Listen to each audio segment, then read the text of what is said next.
Thanks for coming out today for You Are What Your Food Ate. Everything you've been taught about healthy eating is wrong. How many of y'all are confused about food, what is healthy, what to eat, what not to eat? I'm not asking you all to accept everything I have to say today. This is completely open-ended. I want you to just listen.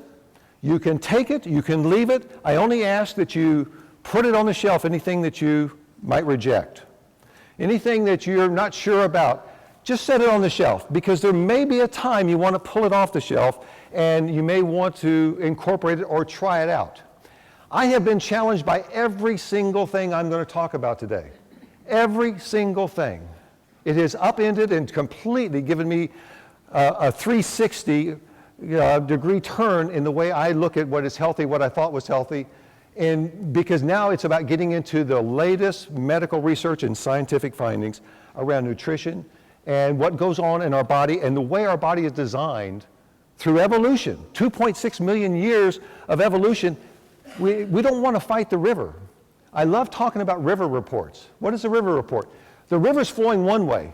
I've learned a long time ago, it doesn't do any good to swim upstream no matter what you believe.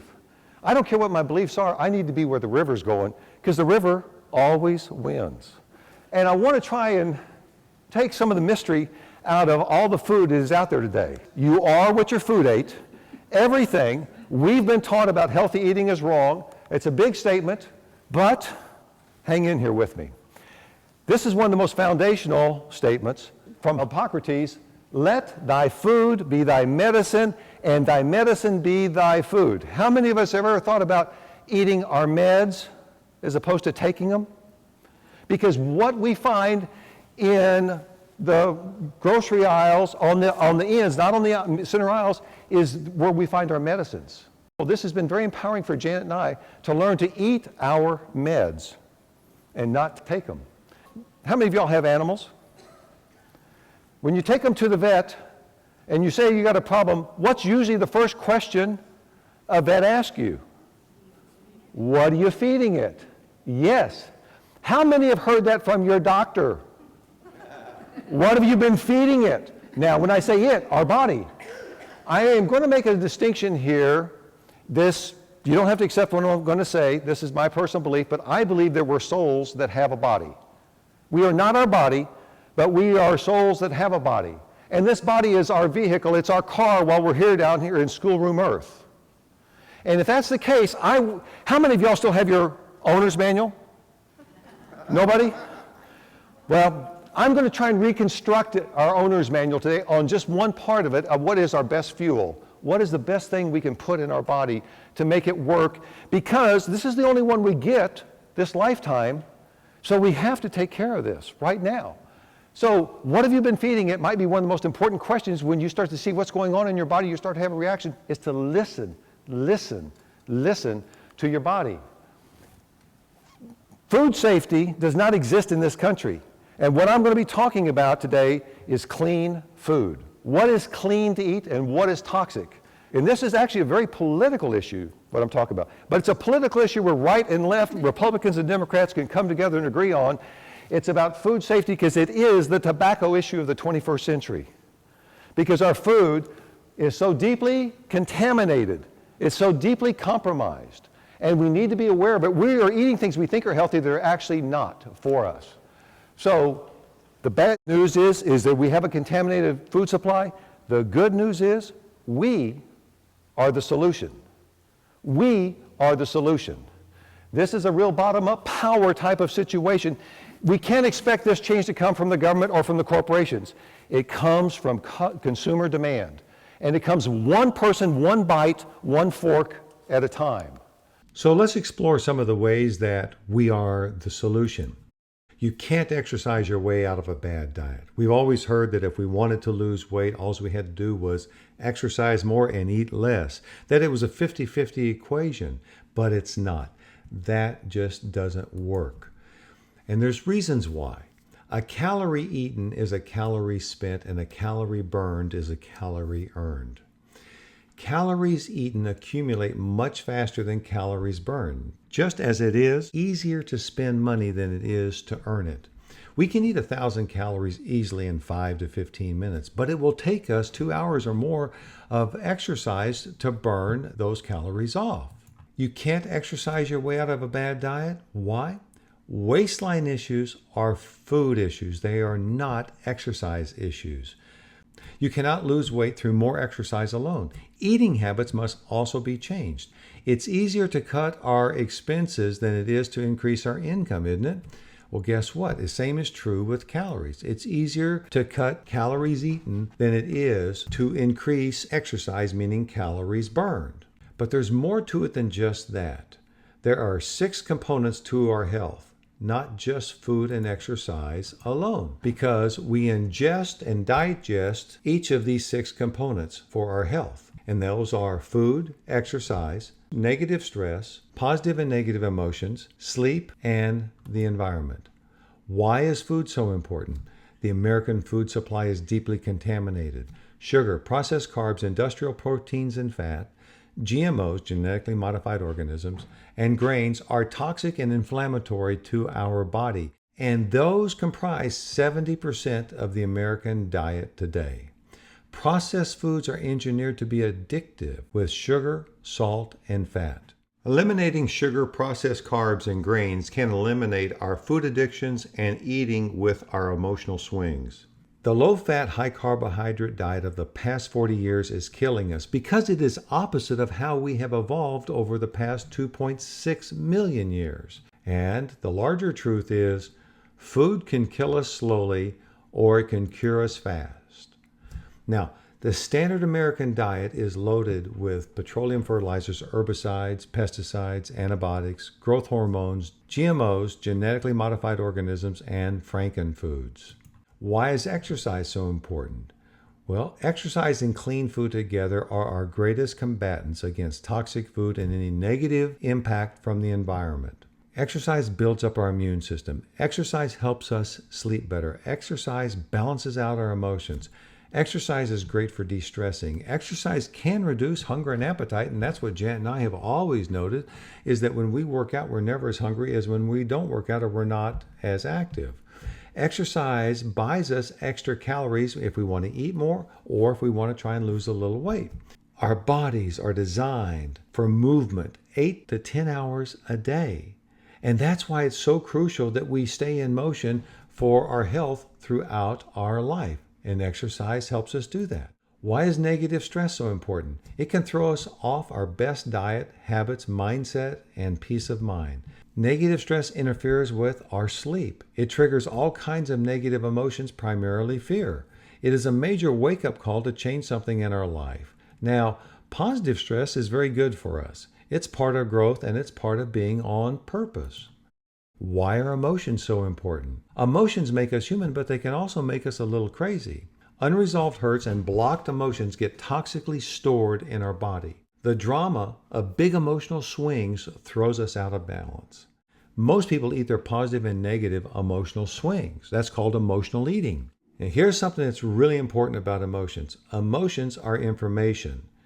And we are to act on the information that those emotions are bringing us, but not on the emotion. It's so important to understand to act on the information, but not to act on nor act out the emotion.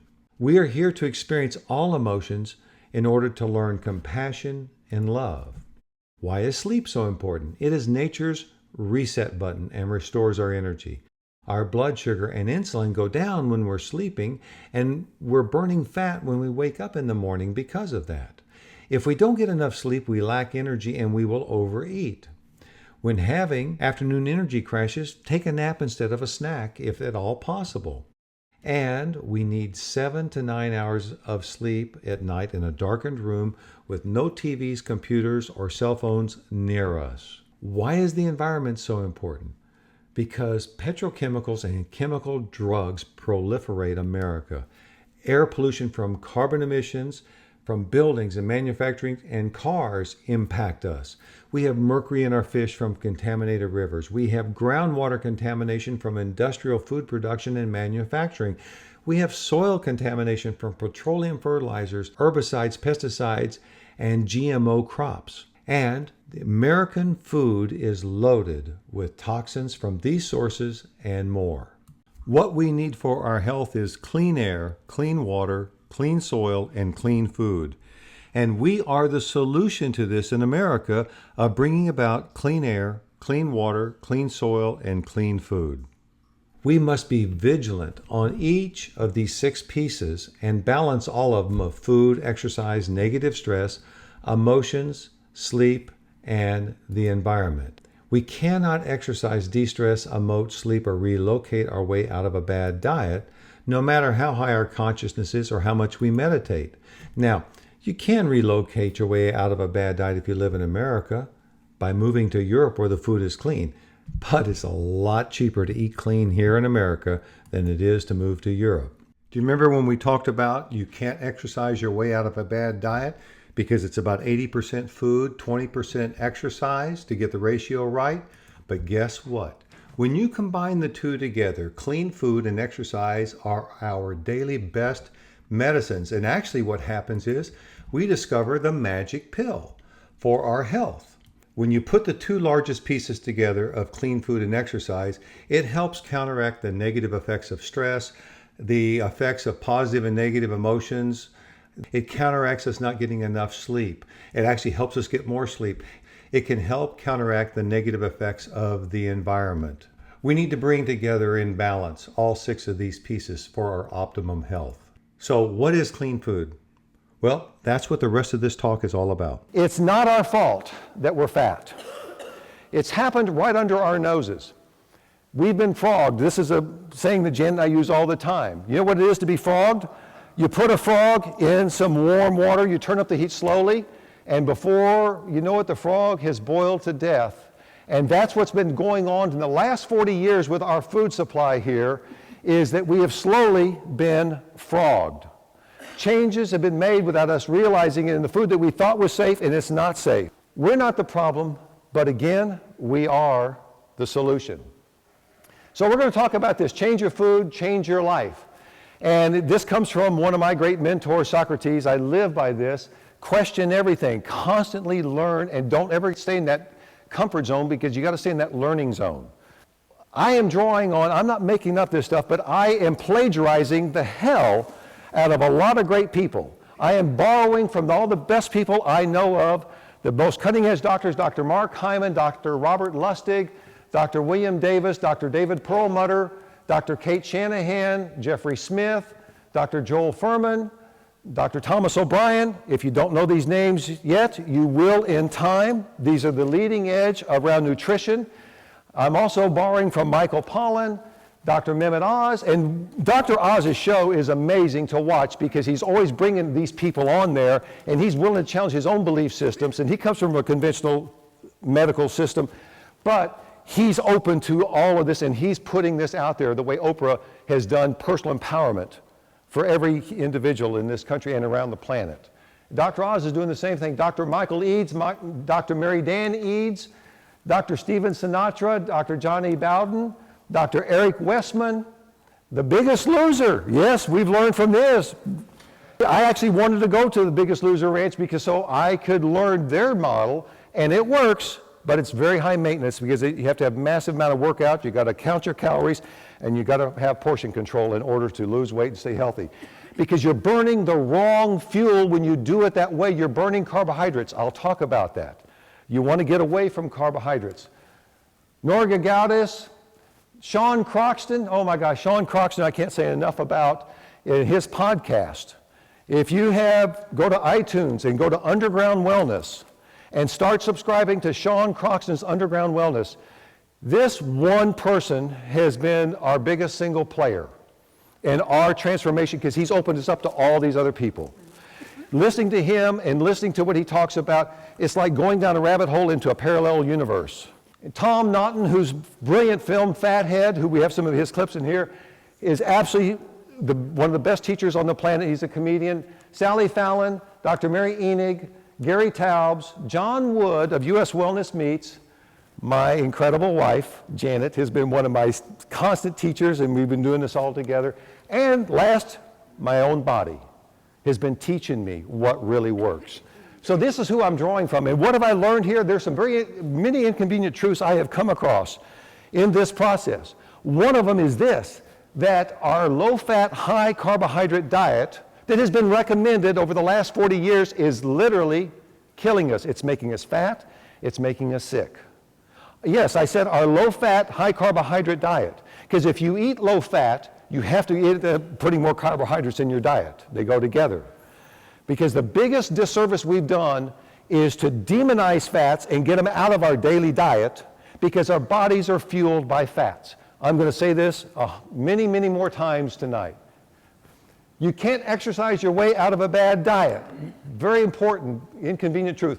Sugar and processed carbs make us fat and cause our epidemic diseases. Yes, sugar and carbohydrates, because they all become sugar, are the cause of making us fat and making us sick. We are evolutionarily designed to eat meat and saturated fat. Oh my gosh, who says this? How many vegetarians do we have here? How many vegans? Okay, I have been a vegetarian, I have been a vegan, I have been a lot of different things trying it. I absolutely love the vegan principles, and I'm actually a vegan about 2 days a week. Because I'm in complete agreement with not eating industrial meat and how horrible it is. Read the book Skinny Bitch or Skinny Bastard, and you will not touch industrial meat, commercial meat anywhere, because it's so toxic, and plus about the way the animals are treated. But their meat is toxic to our bodies. So I am in complete agreement with vegans and vegetarians around that. But I've learned something about meat. If it's coming from a grass-fed source, oh my gosh, it's like salmon. When you look at the nutrient profile in it, it is amazing. It is so medicinal. I'm coming to that. Cholesterol is vital to our body and brain and does not cause heart disease. Okay, who's about to have a heart attack? Cholesterol does not cause heart disease and does not clog our arteries.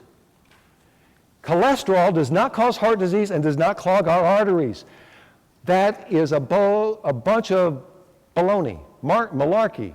It is not true. The science shows it was never true when it came out and was pushed with the McGovern report in 1977. Fat is our body, our brain, and our heart's best fuel source. Fat is our body, our brain, and our heart's best fuel source. Food can be either medicine or it can be poison. That's going to be all up to us because we are what our food ate. It's not we are what we eat, it's what our food ate that we need to know about. What is in our food? Because that's going to be in our bodies too. Here's something that Dr. Linus Pauling said. Optimum nutrition is the medicine of tomorrow. He said this in 1960. He couldn't be more right. Optimum nutrition is the medicine of tomorrow. So what is optimum nutrition? Here's what I think it is. This is my take on trying to understand what Dr. Pauling was talking about, is that optimum nutrition is clean food. What is clean food? Well, first of all, we're going to have to get very conscious about what we eat if we want to bring in clean food, okay? Number one thing we need to know about clean food nutrition is all calories are not equal. Now, we think that all calories, a calorie is a calorie. That's mainstream medicine. It's bogus. All calories are not equal. Every calorie burns differently in your body and in my body because we are not combustion engines. Our bodies are not combustion engines. You just can't put anything in it. You've got to put the right fuel in it. You put the wrong fuel in it, and it's going to gunk up everything. And it's going to show up in your health. It's going to show up in your waistline. It's going to show up everywhere. Here's our original food pyramid, 1992. We saw that. Here's the one we have today. Is there any difference in them? Well, they look different, but there's no difference. They're coming from the exact same paradigm that all calories are equal. And here's the problem. See what's here at the very bottom? Right here? Bread, cereal, rice, and pasta. That's going to be the foundation of our diet. That's our recipe for disaster, being fat and sick. An absolute recipe for it. And if you want to know why we are this way, we have these epidemic diseases going on, it's because that has become the foundation of our diet, and that needs to change. All calories, all carbohydrates, all proteins, all fats, they're not equal. So what could possibly be true here? we're dividing everything horizontally, and that's the problem. We're looking at the different macronutrients, the different proteins, carbohydrates, and fats, and what we need to do is this. We need to correct the food pyramid and split them out. The good calories from the bad calories, the good carbs from the bad carbs, and the good fats from the bad fats. And here's what it looks like. When you start to separate it out, this is what you get. You get one of carbs, proteins, and fats that are basically the toxic feedlot, the hospital model. And those are the ones you want to avoid because those are the ones that do the most damage in our bodies. And over here where we have the healthy body fuel and meds, this is the ones you want to eat and embrace because those are the ones that are going to make you thrive. We're basically talking about moving from survival mode to thrival mode. So that's what it's going to be right here, looking at these two. And now let's make this other distinction. Anything that's refined and processed is going to be over here in the toxic feedlot model. And guess what else happens here? This is 70% of the standard American diet is based on these toxic carbohydrates, proteins, and fats. Now, isn't that interesting? Sad. That is exactly what the standard American diet is really, really sad. We can change that, but we can't unless we have the information to help empower us. Melanie Warner has written a great book called Pandora's Lunchbox, How Processed Food Took Over the American Meal. It's been slow. We've been frogged slowly, slowly. Brilliant book by Michael Moss, Salt, Sugar, and Fat, How Food Giants Hooked Us. This is a tremendous expose about what are the big food corporations doing with processed foods. They're engineered in labs with salts, sugars, and fats. They're engineered to hit the opiate receptors in our brain and to make them subtly and still highly addictive where we come back craving their product. Yes, engineered. They're interested in their bottom line, not our bottoms. Gary Taubes has written a brilliant book, two of them, exposing good calories from bad calories and why we get fat. Bottom line is, refined, processed carbohydrates are what making us fat. Refined, processed carbohydrates are making all of us fat and sick. So, the low-fat, high-carb diet is killing us. I've talked about that. And I just want you to think about, get away from thinking low-fat. Don't buy low-fat. Don't eat low-fat. You want to bring fat back into your diet, but not just any fat. We'll get there. Here's the wonderful thing coming from Dr. Perlmutter's book, Grain Brain, The Surprising Truth About Wheat, Carbs, and Sugar. The brain's silent killers. If you can read this, the high-carb diet I put you on 20 years ago gave you diabetes, high blood pressure, and heart disease. Whoops! That's what the cartoon is. I love that. It says a lot, doesn't it? Now, Tom Naughton has done a tremendous, very powerful video, maybe the single best video I would say, go out and buy it from him. You can buy it on Amazon. He's got a web page, it's called Fathead. Look for Fathead the movie. It's absolutely fabulous. I'm going to show you some clips from it. This is give you an idea of what Tom is teaching. Story we've all heard about weight control goes like this. If you eat more calories than you burn, the extra calories turn to fat. But if you just consume fewer calories or burn more calories by exercising, you create a calorie deficit and you automatically lose weight. It's a nice, simple story, and it's a load of baloney. But it's more complicated than that, because it's also important what your body decides to do with the calories that you eat. In his groundbreaking book, Good Calories, Bad Calories, science writer Gary Taubes explains that people who try to starve themselves thin almost never lose as much weight as this equation says they should. And in studies where naturally thin people ate an extra 1,000 calories per day for several months, they barely gained any weight at all. After examining decades of research that obesity experts seem to have completely ignored, Taubes concluded that your body's tendency to store fat is determined by hormones. Most importantly, insulin. All other things being equal, if you consume the same number of calories, the higher your insulin is, the larger proportion of those calories you will divert towards stored body fat. If insulin is up, and you're not eating very much, or you're eating even the wrong kinds of foods, the kind of foods that keep insulin up, insulin holds the fat in the fat cell and doesn't let it out. What raises insulin, independent of any other metabolic hormones, what raises insulin is carbohydrate, starch and sugar, pure and simple. Isn't that interesting? Pure and simple. Carbohydrates cause insulin to rise, and insulin rising is the beginning of inflammation and all the diseases that we have today of diabetes, Alzheimer's, ADHD, brain cancer, neurological diseases, heart disease, all start with inflammation, and that starts from high carbohydrate diets. So the low-fat, high carbohydrate diet is killing us. You are what your food ate. This is something that when I realized this is what I needed to know, is to pay attention to every single thing I put in my mouth. I needed to know the source of my food. I needed to know what the nutrient qualities and toxins were of that food, because whatever is in that food is going to be in me. And being 62 now, and not having an owner's manual, I'm having to rebuild one, but I'm having to reclaim my health and really learn to take care of my body in the best, most conscious, intentional way I know of. And I feel like what Jan and I have done we're just discovering what a lot of people like Dr. Carpenter teaches and what's in her practice. I just want to share this with you, everybody, to save you all the time, because for me, I have rolled it feels like the hands of time back 15 years to regain my body. I never thought I'd ever see my 34s or 33 genes again in my life. You know, I was thrilled if I could just get to 36s when I was just a few years ago in 40s and weighing about 250. But we've done all these different models, and when I started to realize how important it was to understand what is in our food will be in us, and the longer the shelf life it has, the longer it has life in your body. Okay? So we want the foods that destroy the quickest, because they're going to be the most nutritious, and what we want is the most nutritious, not the most tasteful. But you'll find out that it actually is the most tasteful. When you eat grass-fed beef and you've eaten it slow, and you had it grilled, and you're eating it medium rare, oh my God, it's orgasmic.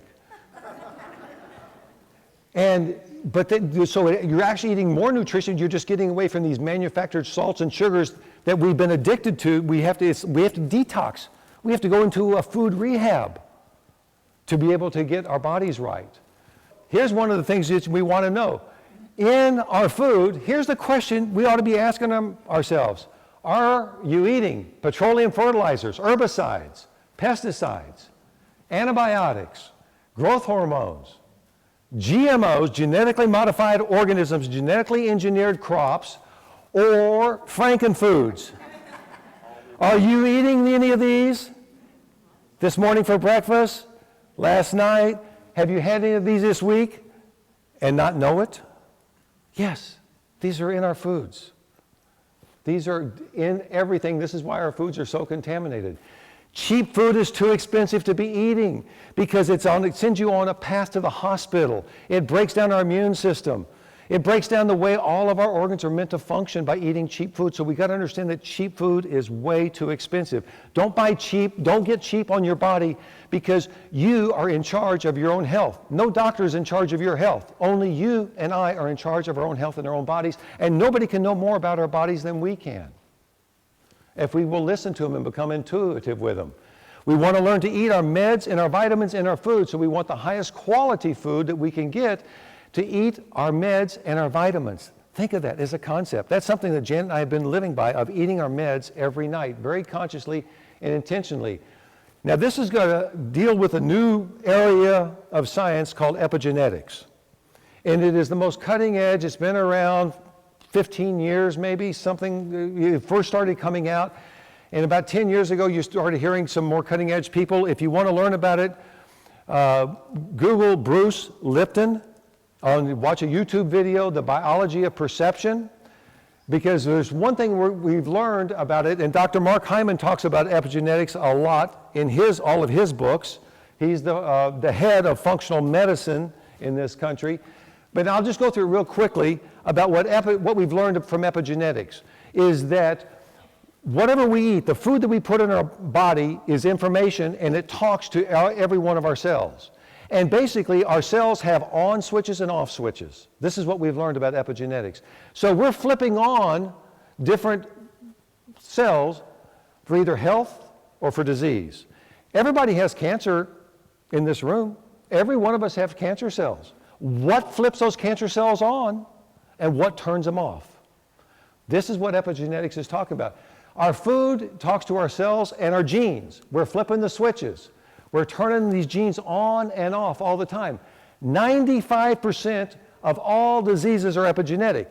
That doesn't mean that they're genetic, passed down. That means that we're turning the switches on and creating the diseases in our life. 95% of all diseases are epigenetic. So we've got to quit turning them on.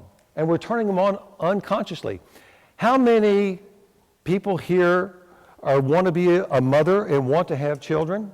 Just think about this. Or if you've been through that, or you've got someone in your family that does, this becomes so important because when you have been ingesting this food, you have been turning on switches, and it doesn't show up as much in your body as it does in the second generation. It's 4 times greater. The effects of what our grandparents ate is 4 times greater on the second generation, on the grandkids. Wow. 4 times. You're passing these silent diseases, killers, on to your grandchildren. That's what's going on. We know this from epigenetics. That's why this is so important. Now, not only does our food help us rewrite our genes, so do our perceptions of our environment, our beliefs. It's how we perceive our reality. If we think we're a victim, then that's rewriting our genes. We're turning on the bad stuff in us. We're getting into that toxic belief system. If we're in constant flight and we want to turn around and to fight, or if we feel we're in a toxic relationship or in a toxic work environment, we're actually turning on, rewriting our genes. This is what's so important. And the toxins in our environment rewrite our genes. This is what we've learned from epigenetics. Our food, our beliefs, our perceptions, and our physical environments all are factors on turning on and turning off our genes. Every time I hear somebody talk about, well, did your parents have heart disease or not? Guess what? 100 years ago, at the turn of the century, there wasn't much heart disease at all, and there wasn't much cancer. It wasn't even taught in medical schools in 1900. It was only 2% of the population. So we're talking about going back 2 generations to see if there's any markers of heart disease? No. Most of it has been coming from the introduction of these new man-made foods that are highly toxic. We need to go back into the diet and really realize that that's the number 1 biggest cause, and the other epigenetic factors here. And that's really because this can be reversed by turning on the right genes. We want to be a qualitarian. In other words, buy quality. Don't be cheap. Buy quality food. Get the most nutritious. You don't want the cheap eggs. You want the most expensive eggs in the store. You don't want the cheap beef. You want the most expensive. Now, let's say you're on a budget. How can I make that work, Jimmy? Good. It's real simple. Buy whatever's in your budget, but buy that quality. You only need 4 to 6 ounces of protein every day, maximum. That's all you need. So buy the grass-fed beef, but just buy 2 ounces of it if that's all you can have, because that's medicinal. And save it and make it and stretch it out. You don't need a lot. We've been overeating. Be a qualitarian. Buy quality food. Now, how many of y'all know this, that your body is a hybrid car? Did you ever learn this? Did your doctor ever tell you this?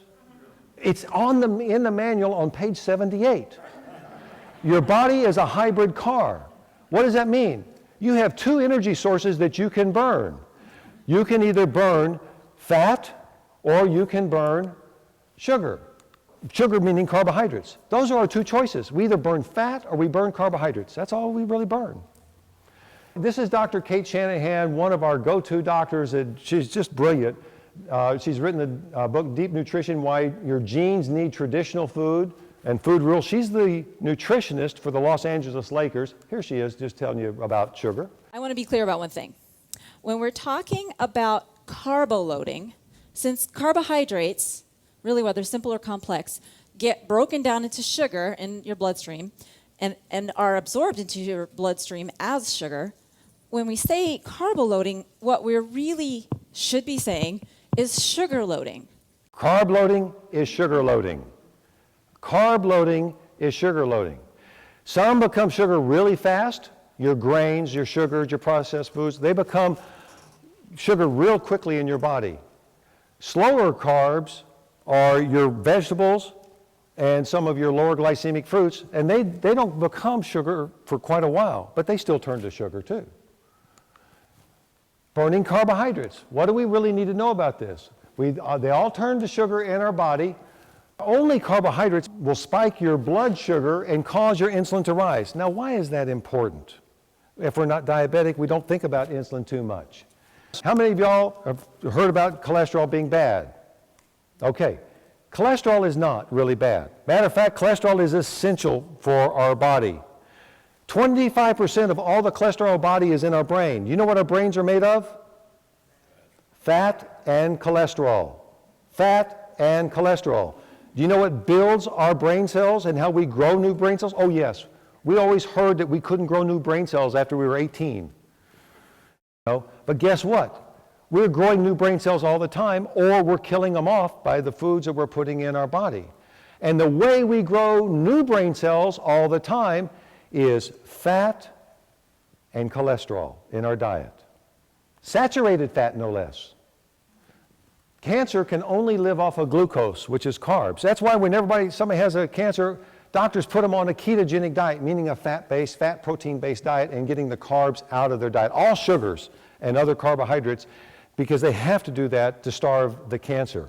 This is something from Dr. Joseph Mercola. We're eating 60 pounds more grain and 30 pounds more sugar and sweeteners than we did. That's every year than we did in 1978. Now, you don't think that that's not having, because all that grain, 60 pounds of grain, that all becomes sugar. That's basically 90 pounds of sugar that we're putting in our body, and no wonder we have epidemic diseases going on. This is the generation, the kids that coming in today are going to die before their parents do because of this contaminated food that we have. So how do you become a fat-burning machine, and what's insulin got to do with it? What I'm going to show you is not scientific at all. I just made this up because it's the way it makes it simple for me to understand it. So this is completely a metaphor, okay, what I'm going to show you. When you eat sugar, carbohydrates, your blood sugar goes up, and then we have to secrete insulin to help regulate the blood sugar. And insulin is like a door, okay? So as insulin goes up, because what makes insulin go up? The food you put in your mouth, the sugars you put in. So as insulin goes up, it's like a door is raising, because you're telling your body, okay, we're going to burn carbohydrates now. So we eat more carbohydrates, and what that insulin does, it locks off behind this door is fat. All your fat stores you cannot access. So when you're eating foods that cause your blood sugar to go up, you're telling your body you're going to burn sugar, you're going to burn carbohydrates. So you can't burn your fats with insulin up. So all the excess carbohydrates that come in our body that we put in through our mouth, with the insulin, the door up, the fat stores are closed off, whatever is left over gets shoved back behind the door and becomes more fat. So sugar, all carbs convert to sugar. Excess carbs that cannot be burned off get stored as fat. And so that's how we get fatter. So guess what? How do we bring insulin down? Well, you do it every single night when you go to bed. When you go to bed and you're not eating, your insulin starts to come down, and by the time you wake up, many times you're already in the fat-burning mode. And then what do? You rush to get some orange juice, you rush to get a bagel, some oatmeal, and you just, boom, put insulin right back up in the morning and shut off the fat-burning machine, because now you told your body we're burning carbs. So, what do? Eat fat. When you eat fat and protein, what happens to insulin? Oh, there's just a little modulation. But it's not spiking to close off your fat stores, because basically the food is information that you're putting in your body, keeps insulin down, keeps the door open. The door is open, and you're a fat-burning machine as long as you keep eating that fat and that protein and slow carbs, where it doesn't get the door to close. You get sugar, door goes up. Keep sugar out of your diet, keep processed foods out of your diet, the door comes down. You want to be a fat-burning machine all day long? There it is. Make your diet high in fat, high in protein, and low in carbohydrates. This is Mark Sisson's carbohydrate curve, and this is a really interesting thing. If you will notice here, this talks about how many grams to eat. There's 4 calories in a gram of carbohydrates. If you want to gain weight, all you have to do is eat over 600 calories a day in carbohydrates, and you'll start gaining weight, okay? And if you want to maintain effortless weight management, eat under 150 grams, which is 600 calories a day of carbohydrates, and you're just on self-sustain mode. You want to lose weight, drop it down to under 100. You want to really lose weight, drop it down to 50 to 60 grams, which is 200 to 240 calories a day of carbohydrates. Pretty simple. A lot more important to count carbs than it is to count calories. Eat what you are. What does that mean? Eat what you are. Well, let's see. I'm protein and I'm fat and I'm cholesterol. Oh, eat what you are. Protein, fat, and cholesterol. I'm not carbohydrates. What are carbohydrates? Carbohydrates are like kindling. They're a real quick burn fuel, but it burns up real fast. It's like putting twigs on the fire. So you kind of can, if you eat carbohydrates, if you notice every 2 hours you start to get hungry again, you got to keep fueling the carbohydrate engine. So that's what you want to get away from, this incessant cycle of eating, because if you eat fat and protein and predominant fat, you go 6-8 hours without being hungry. You know, I remember always living that way, and it feels remarkable to be able to regain my body to where I'm never hungry now. Wow, never hungry. This is how it works. So eat what you are, and the last one is here, you will be saved by your own pots, pans, ovens, and grill. Okay, what does that mean? Cook. Cook for yourself. Don't let the corporations cook for you. Cook for yourself. Don't buy packaged meals any place. I don't care if it's a Whole Foods or any place. Buy the ingredients, make your meals, don't buy your meals. Okay, that's what that really means. We have to learn to cook on medium heat. Cook things slow, and they are absolutely divine. Steam your vegetables a little bit. Oh my gosh. Helps your digestion. Break it down. Oh, it's just, once you start eating this way, you feel so good you could never go back. You start to feel real food in your body. What am I talking about? Being a clean fooditarian. It's just a name. What is a clean fooditarian? Eat clean food only. Yeah, but what does that mean? Eliminate the bad carbs, fats, and proteins, and increase the good fats, proteins, and carbs. Okay? We want to eliminate the bad stuff and increase the good stuff. That's pretty simple. But Jimmy, what is that? What does that look like? What does clean food really look like? Well, to find out, you'll have to go to part 2 of You Are What Your Food Ate, Eat Clean, Get Healthy on YouTube under Jimmy Langkop Seminars. Video production by Black Olive Media of Dallas, Texas. Editing by Jimmy Langkop. Oh, that's me. Recorded February 16, 2014 at Unity of Dallas. For more information, you can go to youarewhatyourfoodate.com or jimmylangkop.com. See you on part 2.